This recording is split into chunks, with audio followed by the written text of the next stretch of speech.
de rétablir la situation. Concernant les fautes, je vous fais confiance, on en reparlera encore quelques temps, il n'y a pas de souci, on assumera. Pour l'instant, on rétablit. D'accord, vous n'êtes pas là pour faire de la peine, mais il y a un peu la double peine là. C'est-à-dire, je paye mes impôts, mais en plus, je suis sur Facebook et tout le monde est au courant de ce que je paye.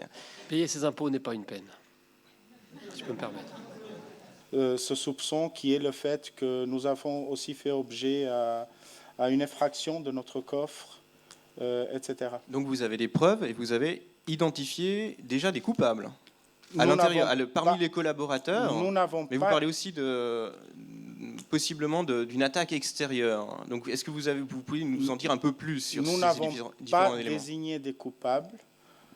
Suite à notre enquête interne qui a été aussi communiquée lors de notre conférence de presse, nous vous avons informé que nous avons mis à disposition tous nos soupçons entre les mains des organes compétents, les forces de l'ordre, qui sont en train de mener l'enquête. On verra ce que l'enquête va susciter comme résultat. Toutefois, suite à l'audition de ces deux responsables par la police, nous avons de bonnes raisons de croire à un sabotage, enfin à un acte malveillant volontaire. Mais vous n'avez pas encore de preuves établies. Donc vous pourriez revenir en arrière. Pour l'instant, vous vous basez sur un soupçon.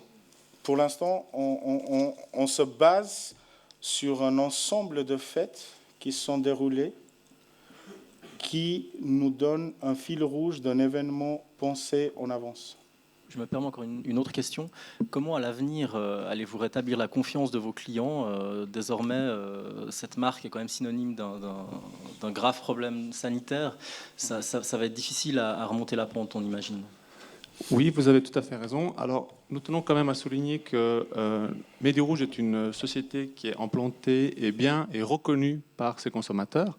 Je pense que à travers les premiers appels que nous avons eus, notre numéro vert, on voit que nous avons eu effectivement des appels qui ont été traités, mais nous n'avons pas assisté à un raz-de-marée. Cela démontre d'une certaine manière la confiance que les consommateurs portent à notre entreprise. Certes, il y a eu des dysfonctionnements, mais ces dysfonctionnements ont été décelés et nous sommes en train de prendre des mesures pour éviter qu'il n'y ait pas de nouvelles contaminations ou d'autres cas viennent par la suite ternir l'image de notre entreprise. Et si je pouvais juste rajouter en matière de confiance, c'est une question assez pertinente que vous nous posez. Nous avons essayé tout au long de cette journée de nous baser sur une communication transparente. Nous ne sommes pas en train de nier les défaillances dans le système de contrôle interne de notre entreprise. Je viens de recevoir l'information en fait que notre directeur RH va se joindre à nous. Donc, Monsieur Frédéric Dupont.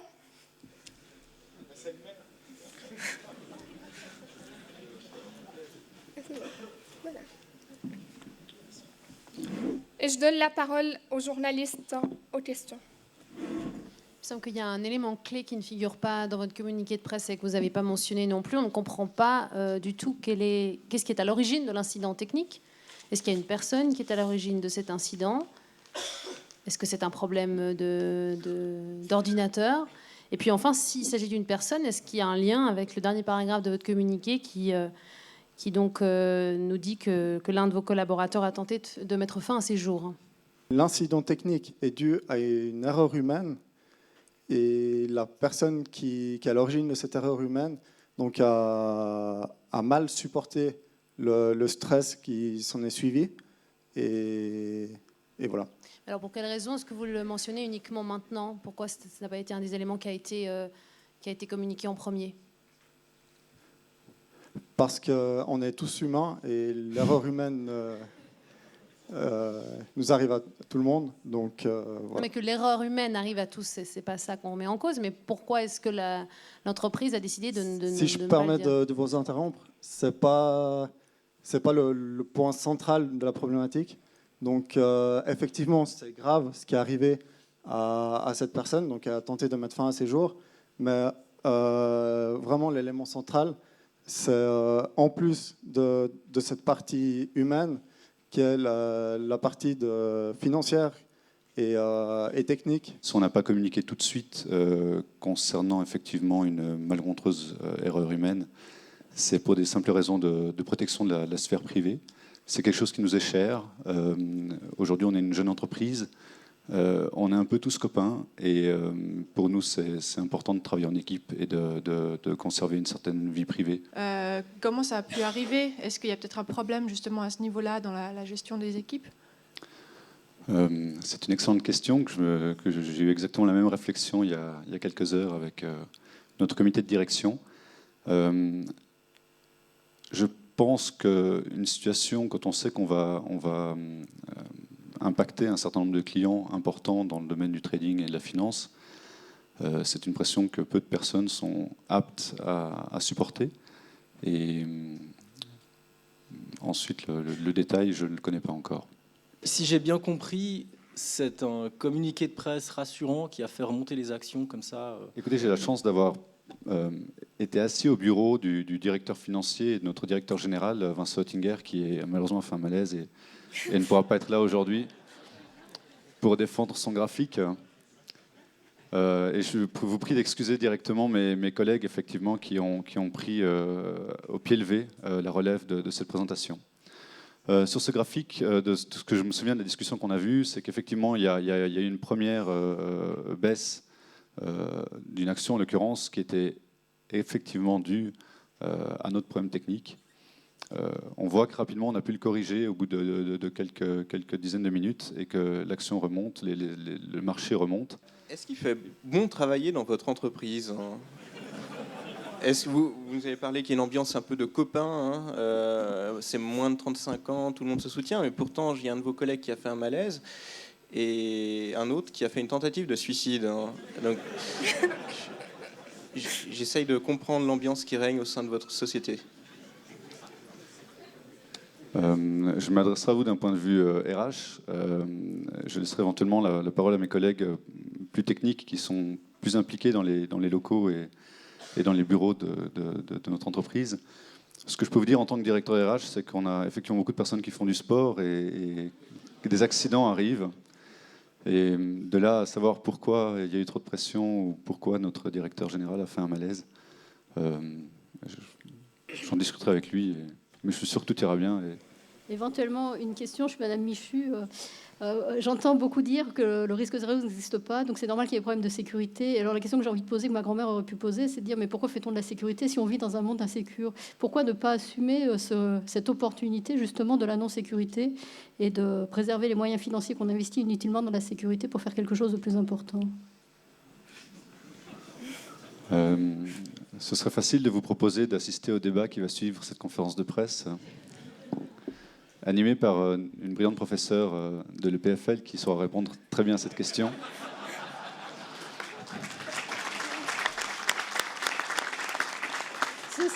Ceci dit, c'est vrai que les gros enjeux actuellement, c'est la confiance dans la sécurité et je ne pense pas que la réponse soit facile à donner. Mais c'est une question qui mérite d'être posée, sur laquelle on doit s'intéresser et trouver des éléments de réponse au plus vite possible. Merci beaucoup à Blue Secure.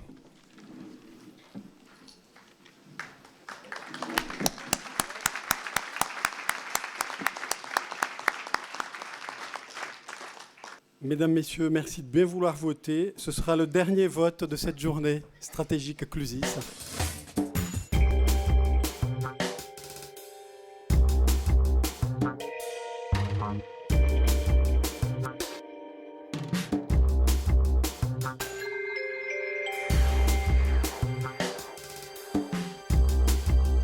C'est un exercice qui est très difficile, qui est vraiment pas évident, et on n'est même pas en situation de vraie crise et de vrai stress.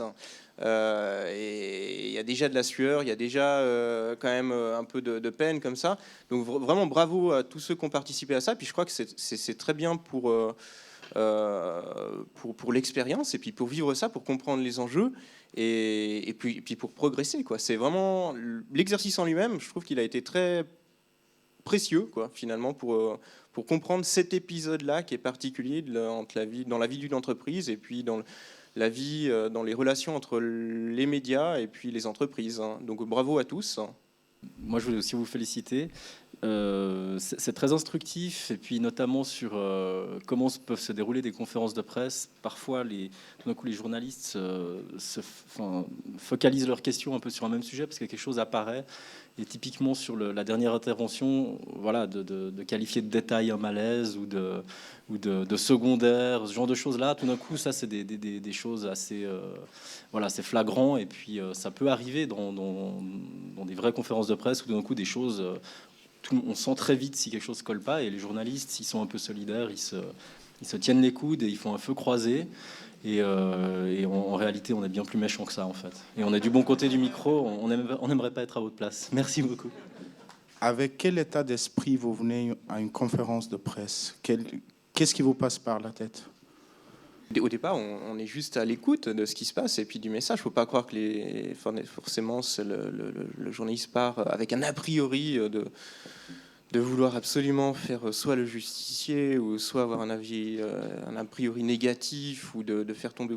On veut juste comprendre. Donc, il faut le fait d'être peut-être, on peut le voir, de voir plein de questions sur un sujet et puis que les journalistes continuent, c'est que vous avez mal répondu. Il faut aussi savoir se remettre en cause. C'est qu'il y a quelque chose qui est flou dans votre message ou dans votre tactique de départ. C'est-à-dire le message, vous avez un message et puis finalement après une autre information, puis cette information elle est un peu bancale.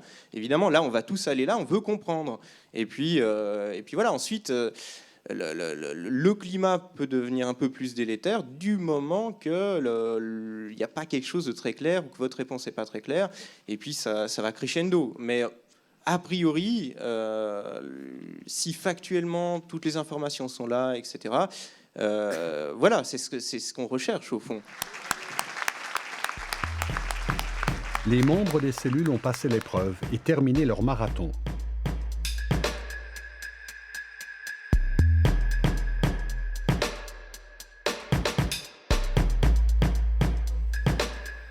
Encore dans le feu de l'action, des experts et des scientifiques sont invités à une table ronde pour partager leurs impressions et analyses de la journée.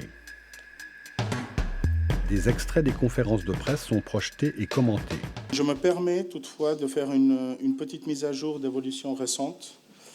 Depuis le communiqué de presse que nous vous avons fait parvenir ce matin, nous vous confirmons que notre site web www.medirouge.com ainsi que le numéro vert mis à disposition 0800 820 820 ont été opérationnels toute la journée.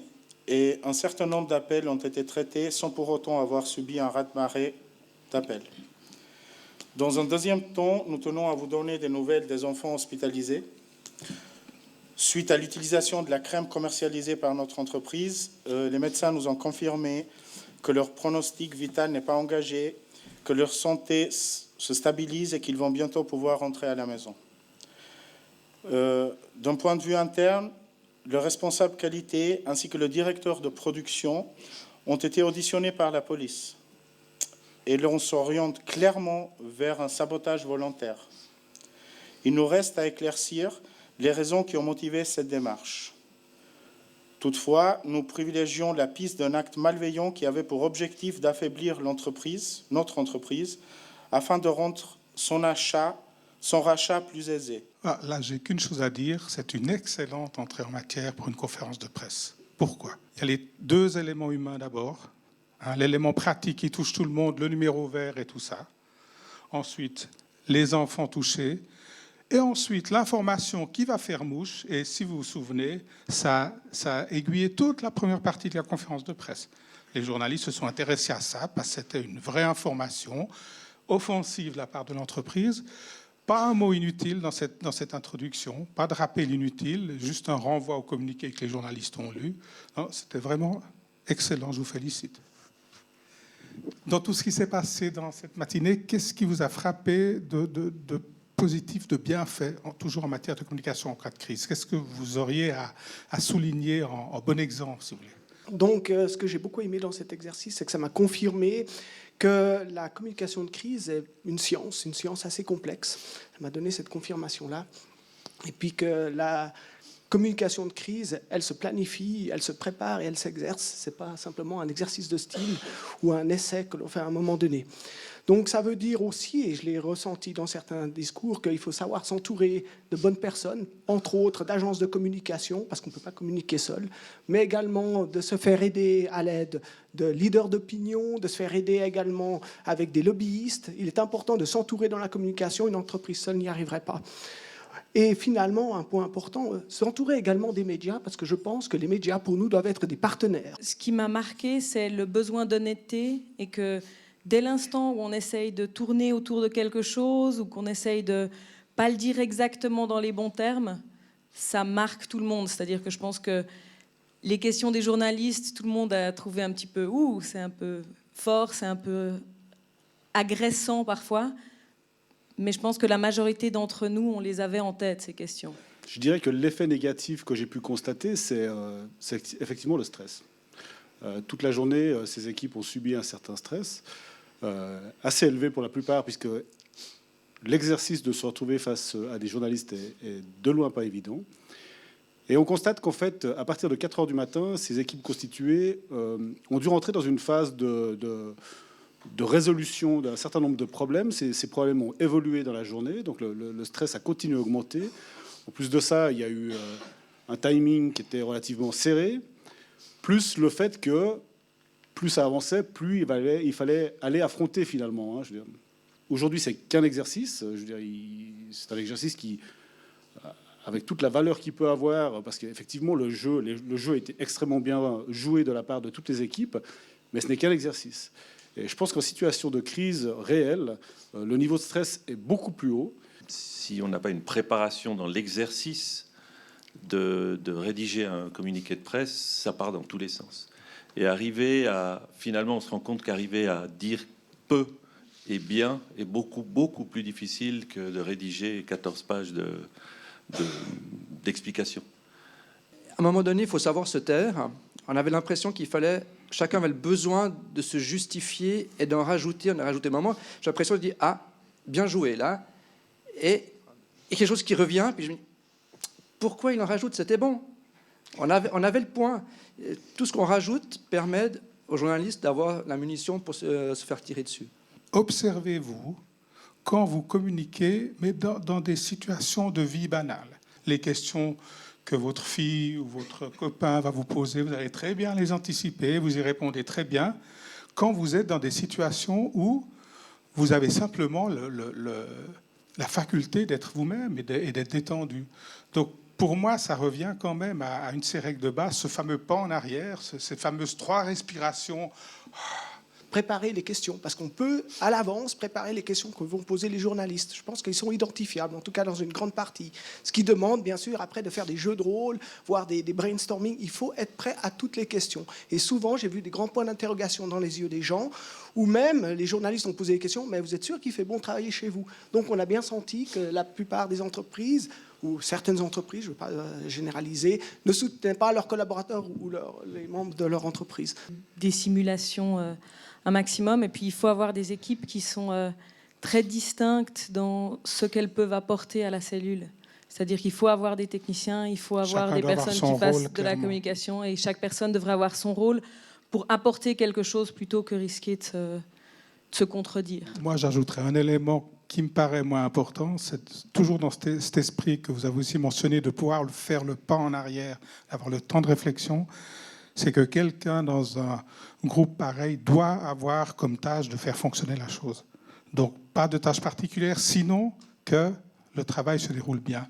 Donc, être attentif, est-ce que tout le monde peut s'exprimer? Il ne peut pas y avoir de gestion de crise sans une communication. Vaut mieux, une bonne communication et des mauvais plans que le contraire. Hein, donc, elle vient encadrer les plans d'action que vous mettez en œuvre. C'est très, très important, cet aspect-là. Donc, vous faites quelque chose à l'interne pour réparer une situation, pour retrouver une situation de nouveau stable. Et les actions de communication doivent permettre à tout à chacun, qu'elle soit interne ou externe, à comprendre qu'est-ce que fait l'entreprise et encadrer ses plans d'action. Lorsqu'il est question de catastrophes où il y a des blessés, il y a des morts partout, etc. Et il paraît que les gens qui vont être confrontés à ça, ils sont entraînés, ils passent par différentes étapes avant de se retrouver, en guillemets, au front.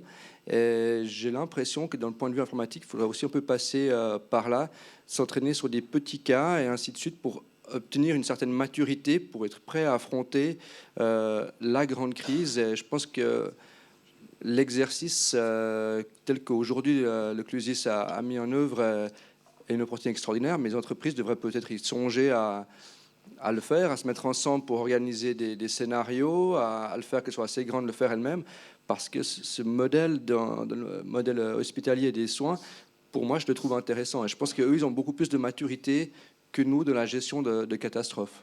Ça nous a permis, je dirais, d'apprécier en fait ce qu'était l'aventure humaine.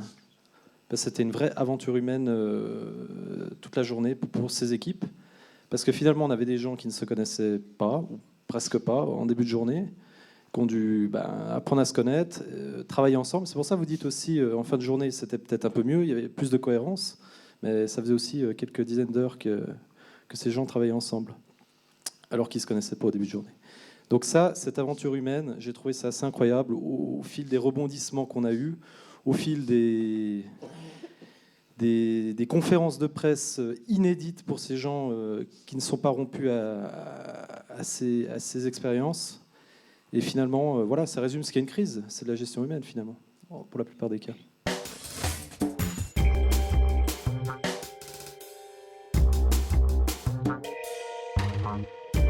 Moi, je fais une analyse, c'est que lorsqu'on voit les décisions, on va dire quelque part techniques, organisationnelles, dans l'ensemble, on est assez en ligne, tout le monde est assez d'accord de se dire que c'était des bonnes décisions. On voit qu'il y a relativement peu de différences.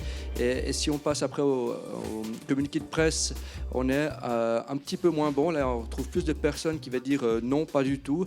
Et le suivant, lorsqu'on va aller sur la conférence de presse, là, c'est carrément... pour la plupart des équipes, à part Mehdi Rouge qui s'en est mieux sorti, on voit clairement que c'était moins bon. Donc on voit que lorsqu'on est dans son métier, on est bon. Et puis écrire quelque chose, on s'en sort encore. Mais par contre, quand il s'agit de communiquer avec des journalistes, c'est pas notre métier, on ne sait pas le faire et ça passe moins bien. Donc pour moi, on va dire que c'est pas une surprise. Puisqu'on voit aussi, c'est que Monsieur Venbourg disait que l'équipe rouge avait fait une superbe prestation. Et sans surprise, c'est aussi l'avis du public de sa grande majorité. Je suis très impressionnée par la qualité